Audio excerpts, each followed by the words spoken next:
What's up, everyone? Ian McDougall with Purdue Women's Basketball. Today, we're catching up with one of the most prolific three-point shooters in program history, and also probably the biggest moniker to give her right now is a senior, Karissa McLaughlin. Chris, thanks for taking some time to talk to me today. Yeah, no problem. Thank you for having me. So first question that I made sure to ask everyone, and everyone wants to know is, how have you been doing? What have you been up to over the last month and a half? I'm doing really well. I've been, trying to get as many shots up outside as I can. It's been hard because the wind takes my ball, and then I'm like, oh wow, I can't shoot anymore. But yeah, so trying to do that and trying to stay in the Word and study the Bible. And I started a blog, which was really cool. So I started writing more as far as that, and honestly, just trying to grow as much as possible during this time. So I know when you did an interview a couple weeks ago, I kind of made the joke of, so should we expect you to like start shooting in the middle of the lane if you're in the corner just because you're expecting to win and Mackey to bring it over, right? Yeah, I might shoot a couple air balls at first, but hopefully not. Take me through a little bit about the blog you started and what it's done for you and what you're hoping people will get from it.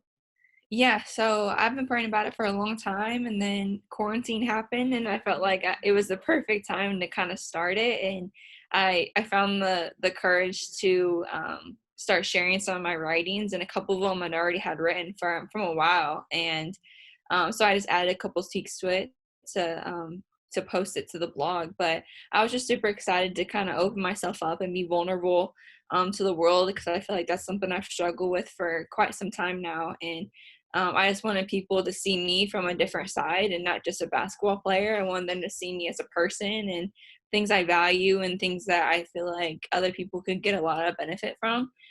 So that's one of the main reasons why I was really excited to have the blog. And I didn't do it for attention. I just did it as another way to, give back and help anybody who may need help that just may not be speaking up. So, Well, and right now probably has to be the best time to have started it because you're not really bogged down with all the workouts and all that stuff.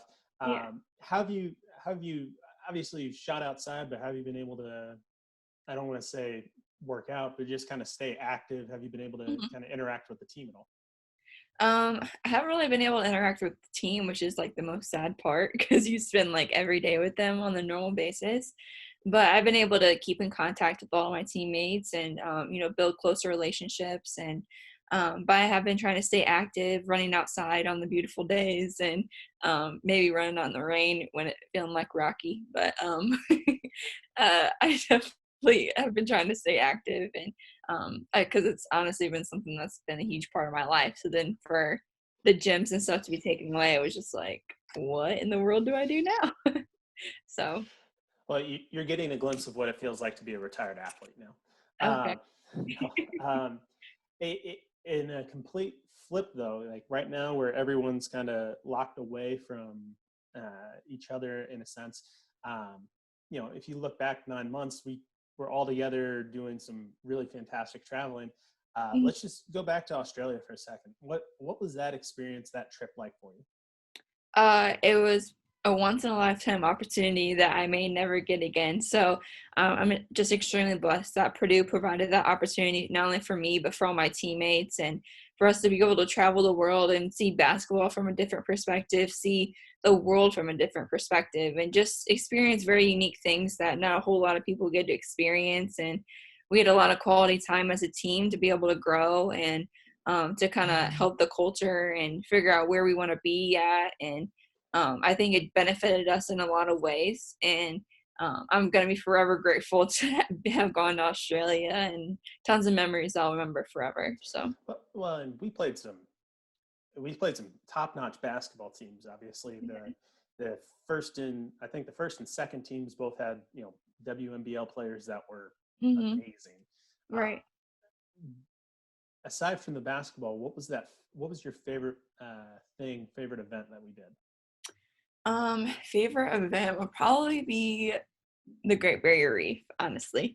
I think that was just so cool. And like, I don't know, just I've never snorkeled before either. So I kind of got into my comfort zone there and was snorkeling with my teammates. And I just remember like I kept getting close to the coral and like I kept forgetting like once you get over top, like you can't stand up. You have to stay like horizontal. And I would just get so excited and like I would freak out and I'm like, oh crap, I can't go over on the coral. So but yeah, I just remember like I thought I cut myself. I really didn't, but like I was so scared. And so like I started swimming backwards because that's just faster. And and I just felt like I was only one in the ocean. I just felt like a shark was just gonna come creep underneath me. So that was definitely really scary. But it was definitely a long day, but a super fun day. So Well, that and it was funny because because the first stop we had, it was like what 2-3 feet of water. You could go right over the mm, top, and like you just feel the need every once in a while to put your foot down. But inevitably, there was some person on the boat, the old cranky lifeguards, screaming at everyone to get back. yeah. Um, one of the funnier things was one of our staff members had a GoPro on him when he was swimming around, and Uh-huh. when it's time to go back, he dropped it and it went all the way down, like 20 feet down. Um, Oh, he couldn't go get it, yeah. uh, and so it ended up we had to get somebody from the boat, and like he just free dove down, and we just all sat there like never can do that. Okay. Nope, nope. No, Freak I'm good. athletes. Um, Everyone has their talents. right. um, it, as we progress a little bit, looking, we don't have to do a comprehensive review of the season, but just Mhm. um, obviously, what were your thoughts on your junior campaign, especially with the fact that we started playing some of our best basketball right at the end at the tournament. Mhm.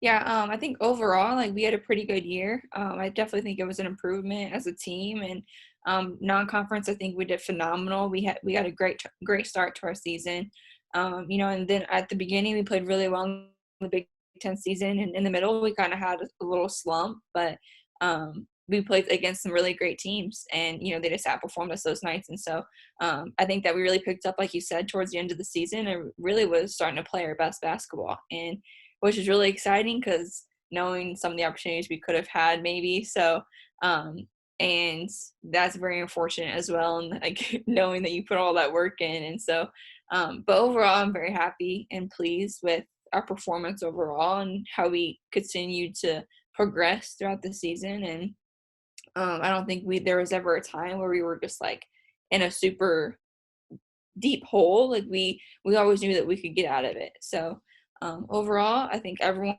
improved and everyone did their role. So yeah, I'm really excited for our potential next year and what we could do. So Well, and you have to probably be prepared for the ultimate cliche of time just has to have flown by for you because you're now a senior. Um, Obviously, you've had a leadership role on this team for quite some time, but just talk to me a little bit about the leaders that you've you know played with, as well as just kind of what you've taken from players like Ariana Harris, Dominique Oden, Keys, just during your career here at Purdue. yeah, so like my freshman year, Keys was our sole senior. She was our sole leader, and she was just a tough nosed player that really just meshed well with every single person on the team. And I think that's why she was such a great leader because she was able to get in you because she knew that she had that respect from you.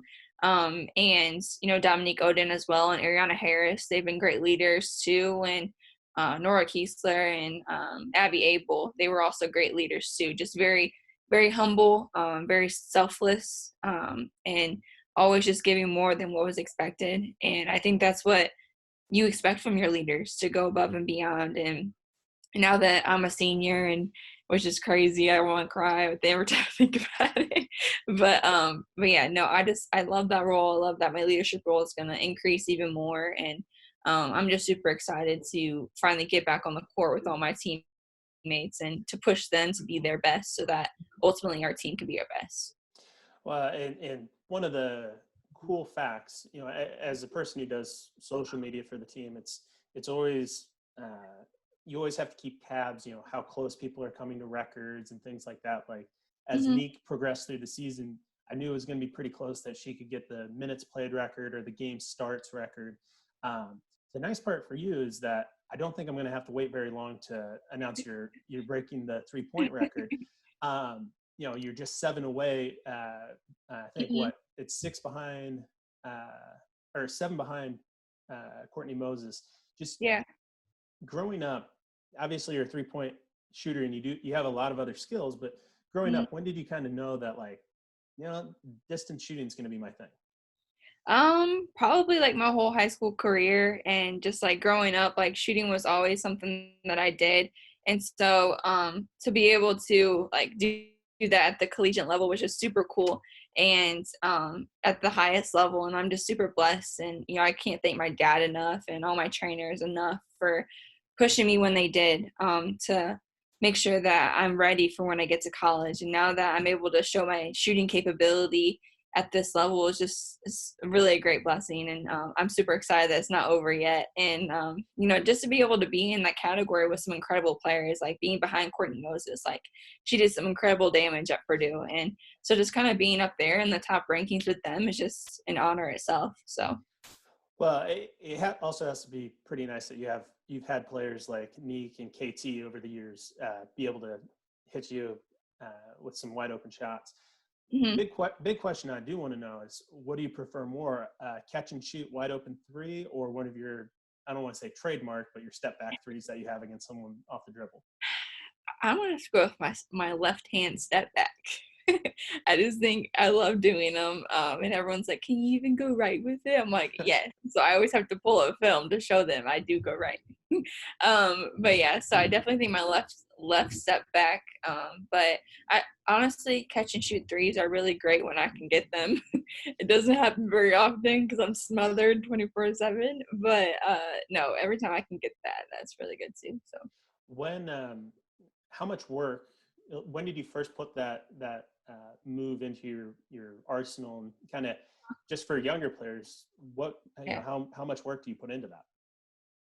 A lot. Like I can tell you, my freshman year I was doing step back threes, like my freshman year of my high school career, and I didn't really develop that until junior senior year of my high school career. And it doesn't like it's not just something like once you get it, it stays. Like you have to continue to work on it, and so I found that like just multiple reps of doing that, and then adding the right hand. So then like going the other side, what's your weakness and so I think having a balance and just finding something like, all right, I want to add this move to my game. So I'm going to work on it as much as possible. So that way, when you get to the game, it's just easy. Like as many reps as you put in, that's what you're going to get when you go out on the floor. Like, cause you're going to be confident in it. You're like, I've seen this fall 100 times in the gym. So like, I know this one's about to fall. Like, so yeah, definitely as many reps as you can get outside of practice.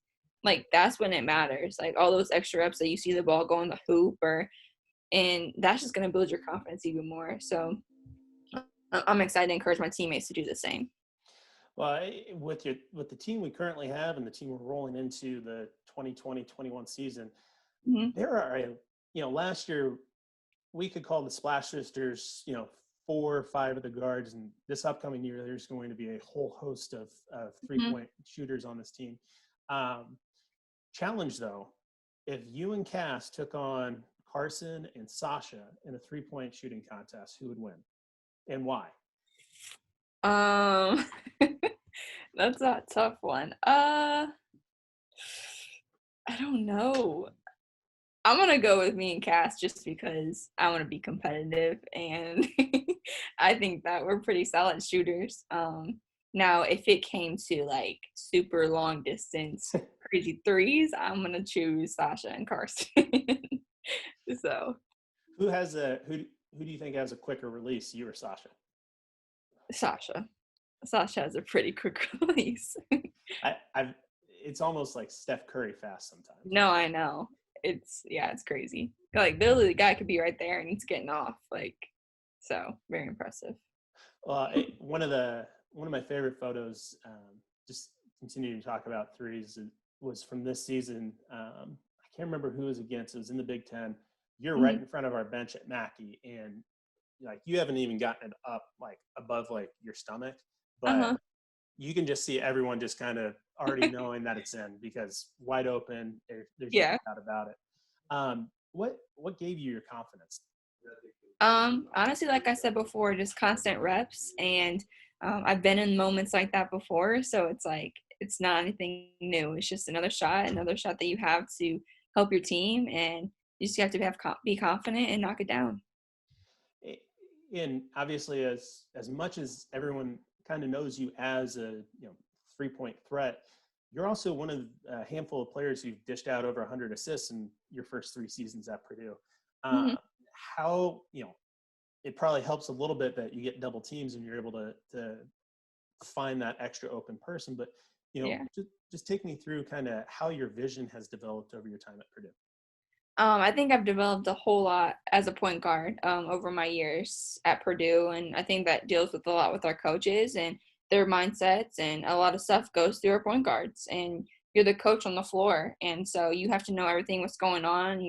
Where's the next pass at? And I think because I've come to know the system so well that it's like I know where 2 passes from now, I know Kiana's gonna be open for a rip through drive. Like I need to get it to her. And so just little things like that, and just knowing every single position, and knowing where, like, for 2, you need to be here. Like, it's going to be wide open. You need to wait on it. And so I think that just comes with leadership as well, and knowing the floor and knowing the game and adapting to the game. And I think I've always been pretty basketball smart. And, like, in college, I feel like the coaches and stuff have developed me to help me a whole lot that way too. Over the course of 3 years, obviously Mm-hmm. we've had a lot of big games, big moments, and everything. What's been your favorite Purdue memory so far? My favorite Purdue memory, honestly, probably the Northwestern game at home my sophomore year. It was just like a very surreal moment that I'll never forget. So, yeah, that's honestly probably one of my favorite moments. Uh, that one had a Sports Center top 10 moment. You also had a Sports Center top 10 moment against Kent State earlier this year. Yeah, Which one did you like more? I'm about to go with Northwestern. Honestly, just I don't know. It was just amazing. I don't think anything can top it. So That's fair. Um, uh, One of the things that I've kind of talked with the whole team throughout this process has kind of been just the close bonds that everyone has. It's one of the mhm, few teams I've been around that their programs that doesn't really have cliques. mhm. Everyone's hanging out together. Uh, what's that family atmosphere like for you with this team? I think it's very special and unique. I think it's something that every team should have. So when you go through adversity, it's not like you're going through it alone. You're going through it with your sisters who have your back, and who they're going to go out there and fight for you every single night. Whether it's something that you're going through in life, whether it's something that's on the floor, like you have people next to you that are going to guide you and help you, and be a shoulder to cry on. So. And another thing a lot of the players have talked about is just how much they really enjoy road trips for the ability to really hang out together. Mhm. What are road trips like for you? Road trips are fun. I mean, they're a time where you're away from classes and you still have to work, obviously. Um, but you're away from classes, so there's less distractions, and you're solely with your teammates, and there's no like excuses as to why you have to go here, why you have to go there. You're all together, and it's a perfect time to just kind of grow closer. And I think the teams that take advantage of those opportunities are some of the best teams, and so. I definitely think like we need to continue to take advantage of those opportunities and use those times to grow and to be vulnerable, and it's not just all laughs and giggles, but to have some serious conversations as well. So. Uh, a couple of the players have talked about how competitive the game nights get when we go on the road, and Mhm. obviously, I know from at least from the Illinois game when we were out there earlier this year, just how competitive that night was. Uh, on the court and off the court, off this past season's team, who's the Mhm. most competitive person all around? Most competitive, I'm gonna say Neek.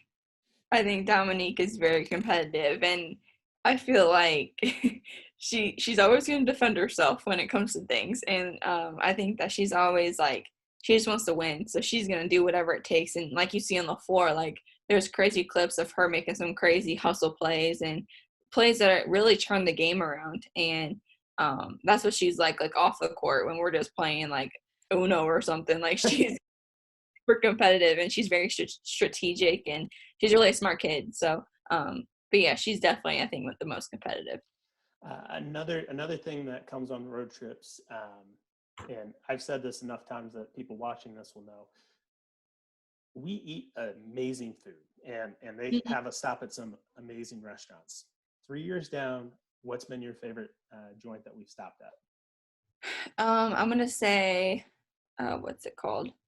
Oh, the Beef House. When we go to Illinois, we stop at the Beef House, and that's probably my favorite, because it's just something different. Like, and the rolls are amazing, and the sauce.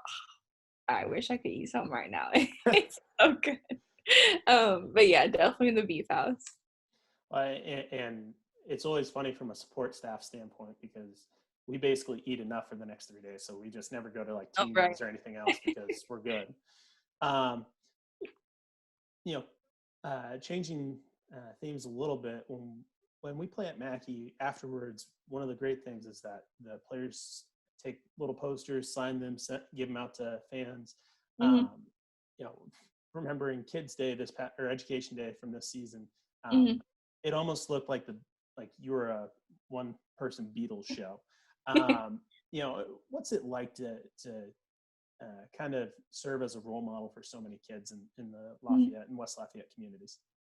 It's an amazing feeling, and I remember that day. I have a picture of it. I think of it, and honestly, that's probably one of my favorite parts about playing the game is just seeing how many kids that would look up to you, and just knowing that you're on a big platform and so many eyes on you, and like the way you use it, like take use it as your advantage, like be positive and enlighten people. And so after the games is probably one of my favorite parts, just seeing their smiles and just from simply getting a poster. And I know literally we hadn't even started Big Ten season yet, and I ran out of all my posters, and so I had to go get like team posters and stuff and like mini cards to pass out because I'm like, guys, I can't just not give them anything. Like, what if this is their only game that they get to come to? Like, they have to leave with something. Like, I'm not gonna leave them empty handed.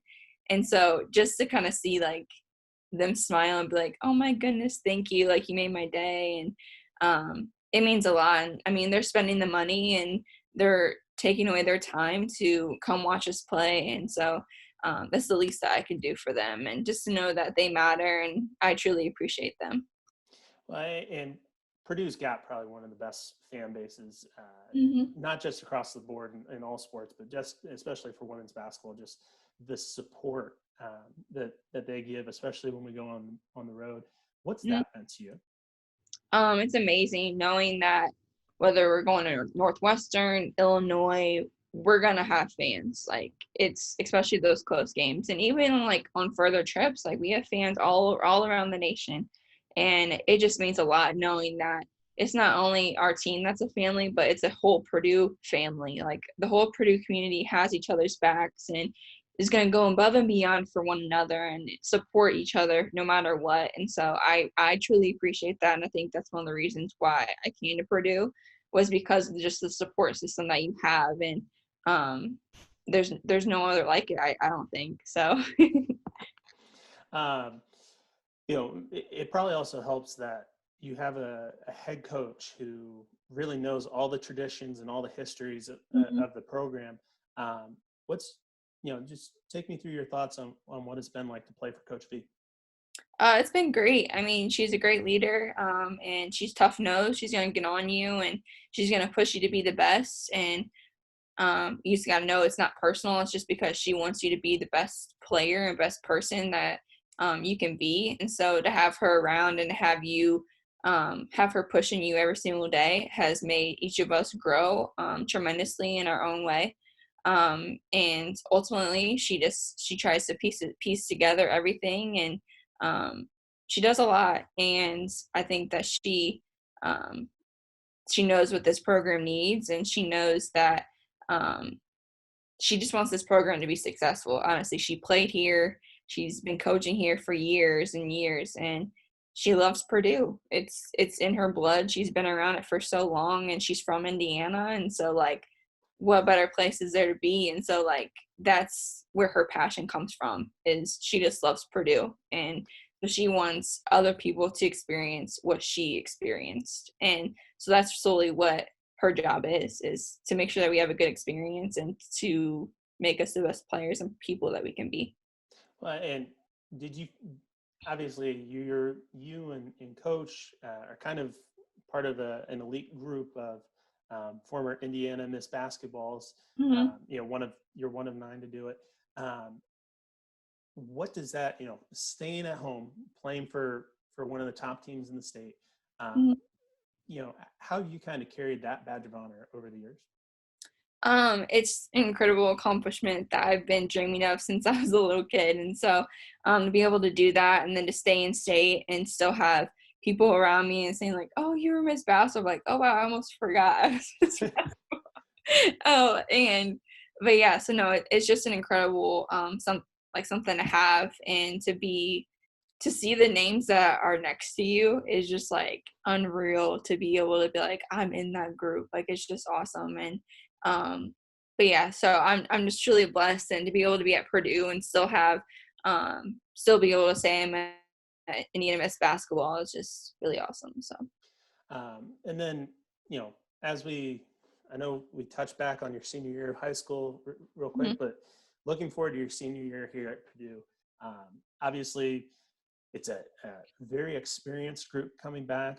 mhm, We also add two transfer players. We also add, Madison Lane, who finished runner-up for Miss Basketball, Rashea mhm, Kyle, who's obviously going to be one of the most dominant players in the post. mhm. Um, you know, just your expectations for yourself, and what do you have for goals for the team for this upcoming season? Mhm. Yeah, so I'm super excited about this season. It should be very interesting, and we have six seniors, and so we're pretty old if you ask me. And although we do have quite a few new players, I think they're going to be great additions to the team to kind of help to really help us build the momentum. And I think they're pieces that we needed. And as far as what I expect for my senior season is, I want to be better than what I was last year. So I want to score in different ways and be a better leader than I was last year. I want to have relationships with every single person on my team to know that they can come to me about anything.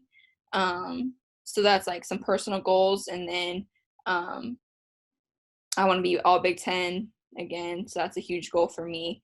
Um, and then as far as the team, I want to win a Big Ten championship. I've been waiting to do it for 4 years, and whether it's Big Ten tournament, whether it's the Big Ten season, like either one is fine with me. Both of them, cool. Like I will love that. And then obviously I want to go to the NCAA tournament finally because I'm just so tired of not doing it.